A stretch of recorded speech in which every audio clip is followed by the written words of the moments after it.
involved earlier with his teammate. And if you remember then, he said, I'm not going to give in. And if he wasn't going to give in early, he sure as heck didn't give in now.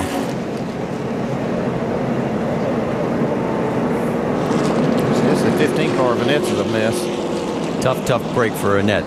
That team has done a marvelous job. Let's take another look. Yeah, it looked like Jason Leffler kind of cut across the nose of Paul Menard, and that just triggers the whole thing. Everybody else manages to stay low. Here's another view. It's like the 98 just actually got loose. You see that? Yeah, it could have been a little bit of that too. Kind of the first look, it looked like maybe Leffler turned down, but looking at that angle, it's like Paul may have had to make a correction and got up in the left rear. Man, hard lick for Leffler.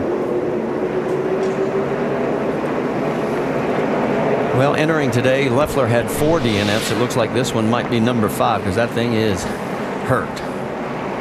He's climbing out.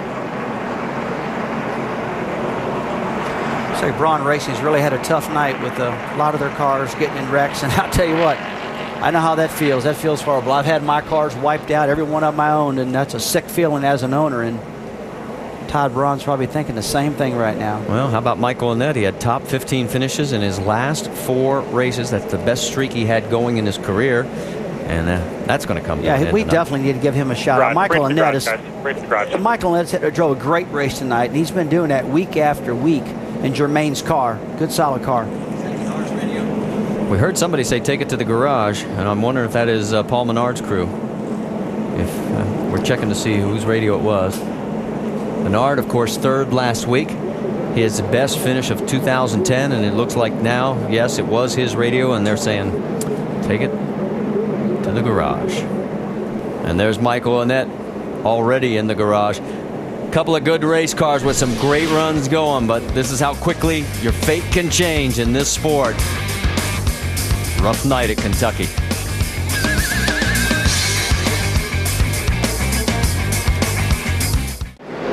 Bliss has chosen the high side on the outside, and as they come down the front stretch, we're back to green flag racing with now 32 laps to go. Oh, look at Gone on the inside of Carl Edwards. They're trying 4 wide further back also. Somehow everybody sorted it out, at least for now. Brendan Gaughan jumps up and gets into the 3rd spot. Joey Logano was able to clear Mike Bliss. So Logano gets the lead from Bliss. Gaughan gets around. Here comes Edwards underneath Wimmer. Wimmer's older tires may be finally giving up the ghost here. Trevor Bayne also, and there's Brad Keselowski. Look out, this could get real dicey. Oh, yeah. You got to believe that the adrenaline is sky high right now. They're absolutely out of time. Like I said earlier, they know the weather's coming. And Marty, I've seen this picture before. These guys are driving to their max right now. Check out Reed Sorensen, that 32 car now. He's got it all banged up coming up through there. He's 7th already. Doing everything he can. And remember, he at one point was at the tail end of the lead lap because of all the damage that he had. But all these cautions have allowed him to cycle back through. And there he is right on the back bumper of the 27. What a comeback for Sorensen. A little bit further back, there's Keselowski on the high side going around the 99 and now putting pressure on the 32. Oh, in front, and the 33 up Bliss. Running in 2nd place into the wall. Our 11th caution, a new record here tonight with 30 laps to go. And deck lid tore up. Got to beat the deck lid down. Put 4 tires on that thing.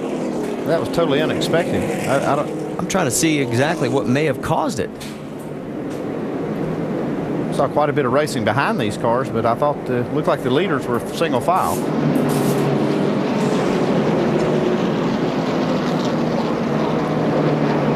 Well, he's got the damage. I mean, at least he's able to drive it in. They're going to pound it out. You heard him on the radio. Pound it out, put some tires, send him back out, get the best finish that they can. He drops all the way back to 23rd. There's only 23 fender, cars. Right rear quarter panel, left rear quarter. Get the deck lid down. 23 cars on the lead lap. There he is, all alone. Whoa, car turned right. You know, they have really struggled with this car all day. Qualifying, that we saw how harsh that this car rode the bumps, and we just heard Ernie Cope saying that they kind of missed the setup a little bit with the way their front springs were, or the car setting down the front springs. I think that the higher speeds and the way these guys are really up on the wheel that just finally got away from Mike Bliss. It looks like right before that happened, and I saw sparks fly from underneath that car. And when he bottomed out, let's watch. See the sparks there? Hitting hard. Just losing grip. And we go back to green flag racing. Hold your breath. Maybe we'll get a couple more laps in. 26 to go. Carl Edwards in third, right behind him. There is Sorensen trying to tuck up underneath. He's got to run here. Brendan Gaughan down the backstretch. Is he going to take the lead? Can he get him clear? If he can clear him, he can hold on to it, but he can't clear. Look at Joey Logano drive it down in the corner. Look at Brendan Gaughan, man. He is wheeling that car. Come on, and Brendan gets the race lead. There you go. So Brendan Gaughan, looking for his first Nationwide Series win, now has the race lead with 25 to go, and he's opened up a little bit of ground on Logano. But here comes Joey. He's got to run on the outside. Not going to get him this corner.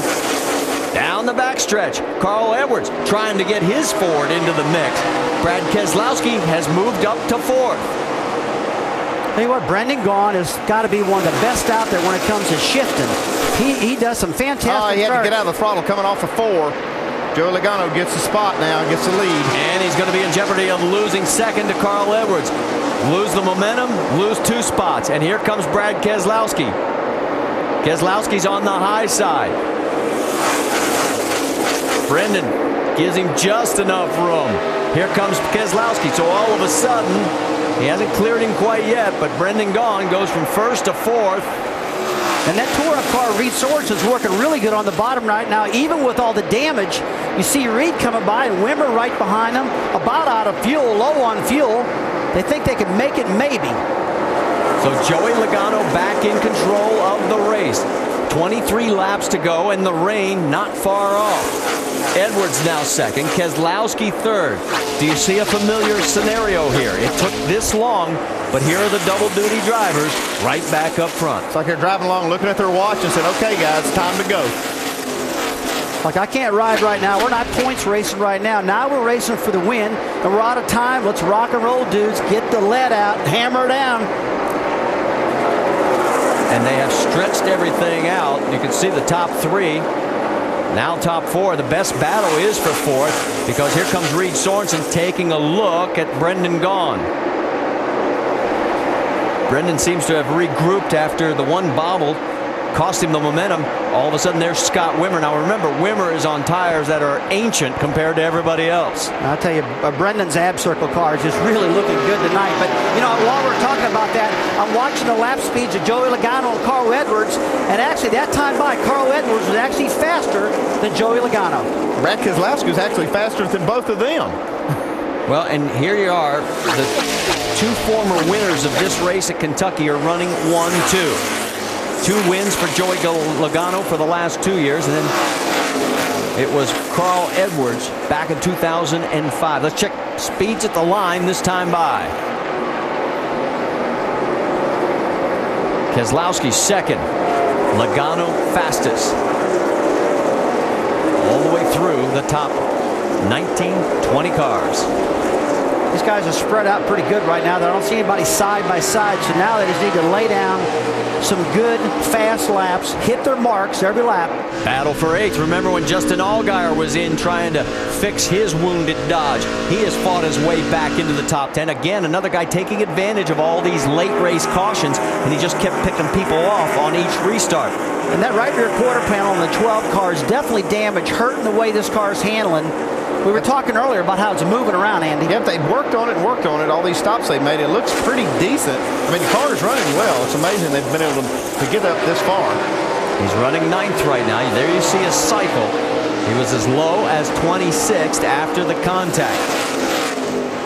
Trevor Bayne right in front of him.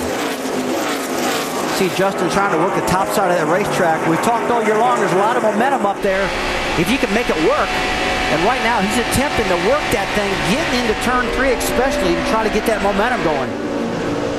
There he goes again. Look at how much horsepower that car looks like it has when he gets it going on the top side of the track. Trying the outside, can't get there. Stays close. He's going to give him a run here in turn 3 and 4, though. Here it comes. Can he make it stick this time? Coming out of the corner, he may have him. If he can clear him, he's got the spot. As they come to the stripe, he's got him. Clear. So move Allgaier up to 8th. Remember, he finished